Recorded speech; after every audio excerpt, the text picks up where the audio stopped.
Notre ennemi, le diable, est un adversaire rusé. Lorsqu'on dit de quelqu'un qu'il est rusé, ça veut dire qu'il ne respecte pas les règles de jeu. Ça veut dire qu'il opère par camouflage. Ça veut dire qu'il opère par séduction. Ça veut dire qu'il ne se présentera pas devant toi dans sa forme initiale. Il va toujours te présenter quelque chose qui n'est pas. Et donc, le discernement devient plus que nécessaire pour la survie de l'Église. La Bible dit, bien-aimés, n'ajoutez pas foi à tout esprit, mais éprouvez-les. Pourquoi il faut les éprouver? Parce que ça va devenir compliqué dans les temps de la fin. Tu ne peux pas te payer le luxe de ne pas savoir certaines choses et de ne pas grandir au niveau de ton discernement. Ce n'est pas possible. Regardez ce que dit la Bible. Éphésiens 6, verset 11. Revêtez-vous. Ici, là, c'est un commandement. Ce n'est pas si vous voulez, s'il vous plaît. Revêtez-vous si ça vous arrange. Non. Revêtez-vous. Il dit afin de pouvoir tenir ferme. Ça veut dire qu'il y a probabilité de ne pas pouvoir tenir ferme. Contre les ruses. Il dit les ruses. Il dit même pas une ruse. Frères et sœurs, Satan est un adversaire rusé. Il dit afin de tenir ferme, revêtez-vous de toutes les armes. Mais il dit les armes. Ça veut dire quoi?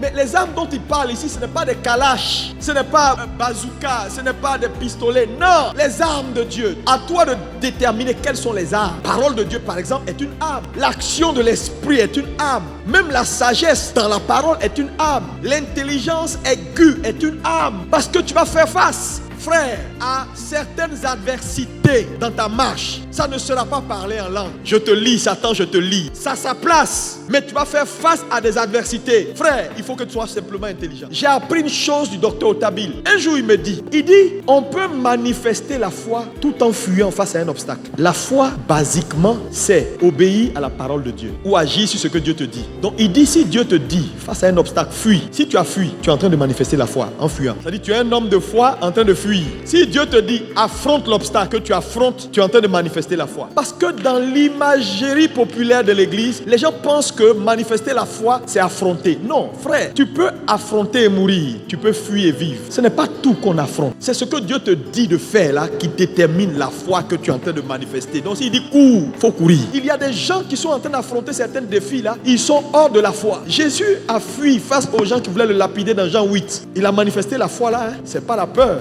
Si tu ne comprends pas certaines vérités, tu seras une victime. Mais une vraie victime, parce qu'il y a beaucoup de chrétiens qui sont aujourd'hui des victimes. Mais des victimes silencieuses, il y en a plein dans nos églises. Les victimes actives, il y en a plein dans nos églises. Ce n'est pas une affaire de combien d'années tu as fait dans une église. La bénédiction de l'Éternel ne dépend pas du temps. Ce n'est pas le temps qui qualifie un homme pour la bénédiction, c'est la maturité. Tu peux faire 100 ans dans une église. Tu as tous les titres jusqu'à ancien des jours.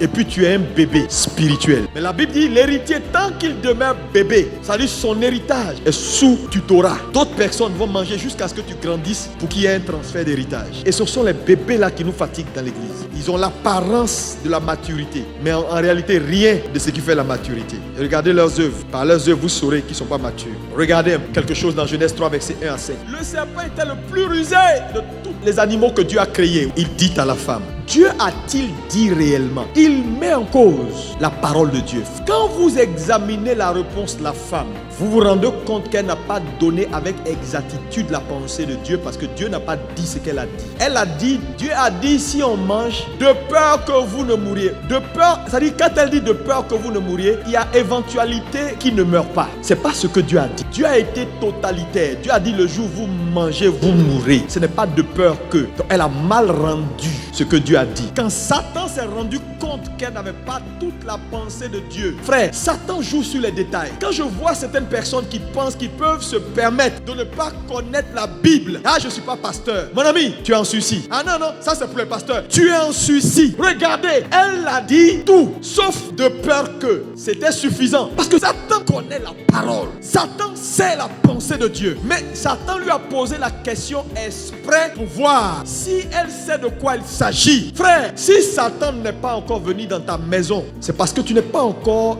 stratégique. Tu n'es pas encore important. Donc pour le moment, il gère les nations, les gens importants. Toi, il s'est dit, bon, ceux-là, c'est 10 000 francs pour les faire tomber, donc c'est pas trop grave. C'est pourquoi il n'est pas encore apparu devant toi. Si Dieu t'a appelé, tu deviens l'élu de Satan. Tu as vu quelqu'un que Dieu a appelé, que Satan n'a pas identifié. qualifié, c'est que tu n'es pas important. S'il ne vient pas devant toi, tu ne seras pas qualifié. Parce que là où il n'y a pas de test, il n'y a pas d'attestation. Ils sont là, il y en a qui prient, ils parlent la langue.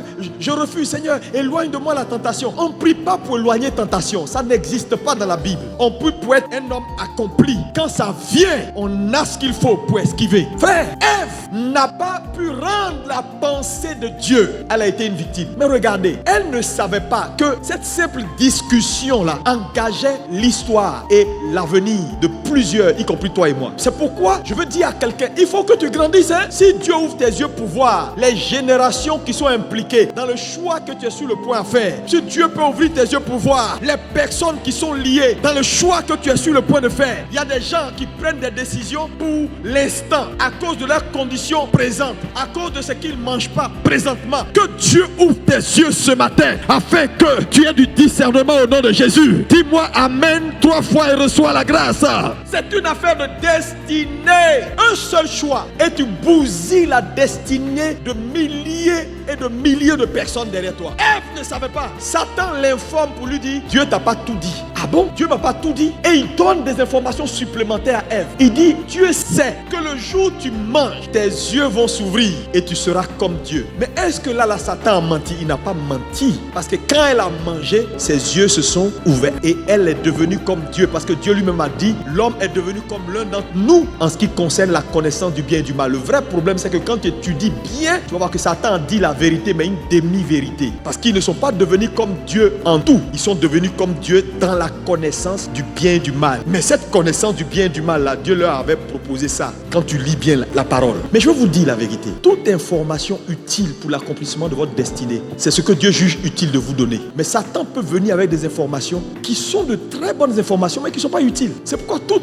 révélation qui ne participe pas à te construire va te déconstruire. Luc 4, versets 1 à 13. Jésus fut conduit par l'Esprit au désert pour être tenté. C'est une conséquence. Parce que Dieu ne pouvait pas tester Jésus sans le tester. Regardez la première tentation. Si tu es le Fils de Dieu, il a fait ça avec Ève. Ordonne à cette pierre-là de devenir du pain. Si Jésus avait obéi, c'était foutu pour l'église. Parce que la transaction que Satan voulait faire, c'est l'église qui voulait prendre par cette tentation. Si Jésus mangeait ce pain, Jésus mangeait sa moisson. Mais Jésus refuse. C'est pourquoi je vous ai dit tout à l'heure que derrière chaque tentation, petit soit-il, méfiez-vous. Ça peut être des destinées qui se jouent. Ça peut être des vies qui se jouent. Mon frère, ma soeur, tu es face à un dilemme en ce moment. Depuis cette semaine, tu es en train de réfléchir quelle décision prendre. Regardez, affaire de pain en pierre, il n'aurait pas eu d'église si Jésus avait mangé. Mais Jésus comprend que cette tentation-là, elle est simple. J'ai faim. Il me demande de transformer les pierres en pain. Si je fais ça, j'ai mangé ma moisson.